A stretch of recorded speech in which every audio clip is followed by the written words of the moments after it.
జయంతిని దారుణంగా అవమానించిన సౌదామిని. వారసురాలు సీరియల్ ఆగస్టు 26వ ఎపిసోడ్లో ఏం జరిగిందంటే, సాకేత్ మైథిలిల పెళ్లి విషయం తెలిసిన జయంతి మైథిలిని నిలదీస్తుంది. నాతో ఎన్ని అబద్ధాలు చెప్పి మోసం చేశావు అంటుంది. నా శత్రువైన సౌదామిని కూతుర్ని ఇంటికి తీసుకొచ్చి పేరు మార్చి రజనీ కింద కళ్ళ ముందు ఉంచి మీ నాన్న చేత వైద్యం ఇప్పించావు, నా చేత కూడా సేవలు చేయించావు అంటుంది జయంతి. ఇన్ని రోజులు నా పిల్లలు నేను గీసిన గీత దాటరు అనుకున్నాను, నాకు మంచి పేరు తెస్తారు అనుకున్నాను. అంతేగాని నేను అసహ్యించుకునే వాళ్ళు నన్ను ప్రశ్నించే స్థాయికి తీసుకెళ్తారని, నా శత్రువులు నన్ను గెలిచే స్థాయికి తీసుకెళ్తారు అనుకోలేదని జయంతి చాలా ఏడుస్తుంది. నేనేది చేసినా ఒక కారణం ఉంది, అబద్ధం చేసుకోవద్దు అని మైథిలి అంటూ ఉంటే, ఇంకా నిన్ను నువ్వు ఎలా సమర్థించుకుంటున్నావు అంటుంది జయంతి. ఆ రాక్షసుల నీడ కూడా మన మీద పడకూడదనుకున్నాను. మనకి రావాల్సిన ఆస్తి కోసం ఎంతో పోరాడి నిన్ను సూర్యని ఎంతో గొప్పగా చూసుకోవాలి అనుకున్నాను. నిన్ను శేఖర్కి ఇచ్చి పెళ్లి చేసి నీకు గొప్ప జీవితం ఇద్దాము అనుకున్నాను. నువ్వేమో చీకొట్టే మనుషుల్ని పట్టుకుని వాళ్ళింటికే వెళ్ళావు. ఇటువంటి దారుణమైన స్థితి ఏ అమ్మకి రాకూడదని జయంతి చాలా బాధపడుతుంది. నువ్వు ఆ నీచుల ఇంట్లో ఎలా అడుగు పెట్టావని జయంతి అరుస్తుంది. ఇక మైథిలి చెప్పబోతున్నా సరే, నువ్వేమీ మాట్లాడొద్దు, నిన్ను చూస్తుంటేనే చిరాగ్గా చాలా అసహ్యంగా ఉంది అంటుంది. ఆ సౌదామిని నన్ను ఎన్ని మాటలందో తెలుసా? తన ముందు నేను ఎప్పుడూ తలదించుకుని ఉండేదాన్నే కాదు. అలాంటిది నువ్వు చేసిన నీచమైన పని వల్ల ఈరోజు దాని ముందు నేను తలదించుకోవాల్సి వచ్చిందే.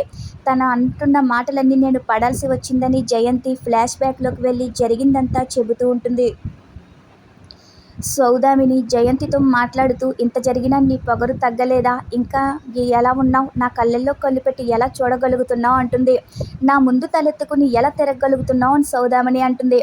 మీ ముందు తలదించుకోవాల్సిన కర్మ నాకేంటి? అటువంటి తప్పు నేను చేయలేదు అంటుంది జయంతి. తప్పు చేశాక కూడా నీ కూతురు నీ ముందు ఎలా బయటపడుతుందిలే అంటుంది సౌదామిని. నీ కూతురు చేసింది చిన్న తప్పు కాదు, మోసం అంటుంది. నా కూతుర్ని ఇంకొక మాట అంటే ఊరుకునేది లేదని జయంతి అంటే, నీ కూతురు ఏదో గొప్పదన్నట్లు మాట్లాడుతున్నావు. అది మమ్మల్ని ఎంత మోసం చేసిందో తలుచుకుంటేనే అసహ్యం వేస్తుంది.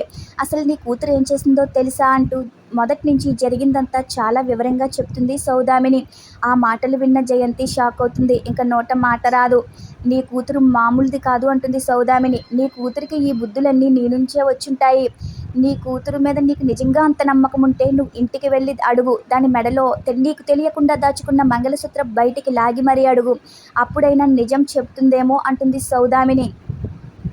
నీ దరిద్రమైన పెంపకానికి నిదర్శనమైన నీ కూతురు మైథిలిని చూసి మురిసిపో అని సౌదామిని జయంతిని చాలా మాటలంటుంది.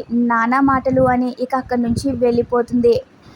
జయంతి మాట్లాడుతూ, ఆ సౌదామిని నా పెంపకాన్ని ప్రశ్నిస్తుంటే సమాధానం చెప్పలేక మూగదానిలా ఉండిపోయాను. కన్న కూతుర్ని బజారున వదిలేశారని నిందిస్తున్నా సరే నోరు మూసుకుని వచ్చేశాను అంటుంది. ఈ జన్మలో నేను అసలు ఆ సౌదామిని ముందు తల దించుకునే అవసరం వస్తుందని ఎప్పుడూ అనుకోలేదు. ఈరోజు దాని ముందు నా పరువు తీసేసి నాకు విలువ లేకుండా చేసేశావు. ఇన్ని రోజులు నిన్ను అల్లారు ముద్దుగా పెంచుకున్నందుకు నాకు ఎంత గొప్ప బహుమానం ఇచ్చావే అని జయంతి చాలా ఏడుస్తుంది. నేను నీకు తలవంపులు తీసుకురావడానికి ఇలా చేయలేదు. ఒక్కసారి నేను చెప్పేది విను అని మైథిలి చెప్పబోతూ ఉంటే, నువ్వేం చెప్పినా నేను వినడానికి సిద్ధంగా లేను అంటుంది. పిల్లల్ని తల్లిదండ్రులు గొప్పగా చూడాలనుకుంటారు. మీరంత గొప్పగా ఉండకపోయినా పర్లేదు, మా శత్రువుల దగ్గర తలవంపుకులు రాకుండా చూసుకుంటే చాలు. నువ్వు ఈరోజు ఆ సౌదామిని ముందు నేను దాని కళ్ళల్లోకి చూడలేని పరిస్థితిని తీసుకొచ్చావు అంటుంది జయంతి. అలా అనొద్దు. బావని పెళ్లి చేసుకునే ప్రయత్నం నేను చేయలేదు. ఆ ఇంటికి కోడలుగా వెళ్ళాలన్న సంకల్పం నాకు లేదు. నా కోరిక వేరు. అనుకోకుండా ఈ పసుపుతాడు నా మెడలోకి వచ్చిందని మైథిలి చెప్తుంది. నీకు ఇష్టం లేని పని చేయాలని కాదని మైథిలి అంటుంది. నీకు చెప్పకుండా ఆ ఇంటికి కోడలుగా వెళ్ళాలని కాదు అంటుంది. నేను ఎలాంటి తప్పు చేయలేదు అంటుంది. మైథిలి విషయంలో ఎలాంటి తప్పు జరగలేదని నాగేంద్ర కూడా సమర్థిస్తాడు. కొన్ని అనుకోని పరిస్థితుల వల్ల ఇదంతా జరిగింది, నిన్ను బాధ పెట్టాలని కాదు అని నాగేంద్ర చెబుతూ ఉంటే నాగేంద్ర మీద కూడా అరుస్తుంది జయంతి. మైథిలి చేసిన పనిని మీరు వెనకేసుకుని వస్తున్నారా? సిగ్గు లేదా అంటుంది జయంతి. అది చేసిన పనికి దాని చెంప పగలగొట్టాలి, అది చేసిన పనిని పొగుడుతున్నారా అంటుంది జయంతి. నీకెలా చెప్తే అర్థమవుతుంది అని నాగేంద్ర అంటే, మీరేమీ చెప్పొద్దు. మీ దృష్టిలో నీ తల్లి ఎప్పుడో చచ్చిపోయింది. అందుకే నాకు చెప్పకుండా నీ జీవితం నువ్వు చూసుకున్నావు. నాకెందుకు చెప్పాలి అనుకున్నావు, అంతే కదా అంటుంది జయంతి. మీరు చేసిన పనికి ఆ క్షణమే నా గుండాగి చచ్చిపోవాలి. కానీ ఆ దేవుడు ఇంకా నా ప్రాణం ఎందుకుంచాడో అర్థం కావడం లేదని జయంతి ఏడుస్తుంది. అసలు నేను చస్తే గాని మీకు బుద్ధి రాదని ఆవేశంగా గదిలోకి వెళ్ళి తలుపులు వేసేసుకుంటుంది. తలుపు తీయమని అందరూ డోర్స్ కొడుతూ ఉంటారు. నా ప్రాణమేం మిగులుందని నేను ప్రాణం తీసుకుంటాను. నేను పిరికిదాన్ని, నేను అలా చేయలేను. బ్రతికున్నన్ని రోజులు ఇలాగే చచ్చిన శవంలా బ్రతికేస్తానని జయంతి అంటుంది. కాసేపు ఒంటరిగా వదిలేయమంటుంది. ఇక మైథిలి నాగేంద్రతో మాట్లాడుతూ ఇలాంటి పరిస్థితి ఎదురవుతుందని నాకు ముందే తెలుసు. అందుకే నేను అమ్మతో నిజం చెప్పేస్తామన్నాను అంటుంది. ఇలాంటి పరిస్థితి వస్తుందని నేను ఊహించానమ్మా. నిజం చెప్పే అవకాశం వస్తుందనుకుంటే ఈలోపే ఇలా జరిగిందని నాగేంద్ర అంటాడు. అమ్మకి ఇలాంటి పరిస్థితి తీసుకొచ్చినందుకు నాకు చాలా బాధగా ఉంది. చాలా పెద్ద తప్పు చేసినట్లు అనిపిస్తుందని మైథిలి అంటూ ఉంటే, నువ్వు బాధపడొద్దు. తప్పు ఏదైనా ఉంటే నా వల్లే జరిగింది. నా కోసమే అక్కడికి వెళ్ళావు. తప్పు నాది, నీది కాదు అంటాడు నాగేంద్ర. మీ అమ్మ కోపం తగ్గే వరకు కాస్త నిశ్శబ్దంగా ఉంటే అన్నీ సర్దుకుంటాయని నాగేంద్ర అంటాడు. మరోవైపు సౌదామిని ఉషా దగ్గరికి వెళ్ళి ఆ మైథిలి మనల్ని మోసం చేసింది అనుకున్నాను, కానీ తన తల్లిని కూడా మోసం చేసింది. అలాంటి అమ్మాయి మీద నేను ఎంతో నమ్మకం పెంచుకున్నాను. తను ఇంటి కోడలని గట్టి నిర్ణయం తీసుకున్నాను. అందుకే ఈరోజు తన నిజస్వరూపం బయటపడగానే నా మనసుకి చాలా భారంగా, బాధగా అనిపిస్తుంది.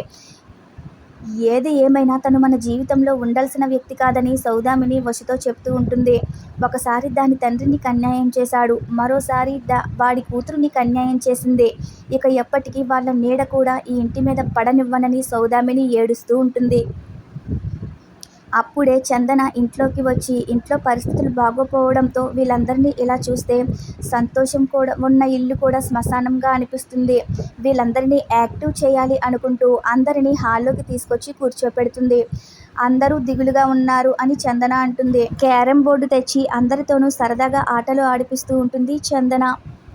ఇంతటితో ఈ ఎపిసోడ్ పూర్తవుతుంది. రేపటి ఎపిసోడ్లో మళ్ళీ కలుద్దాం. Thanks for watching our video.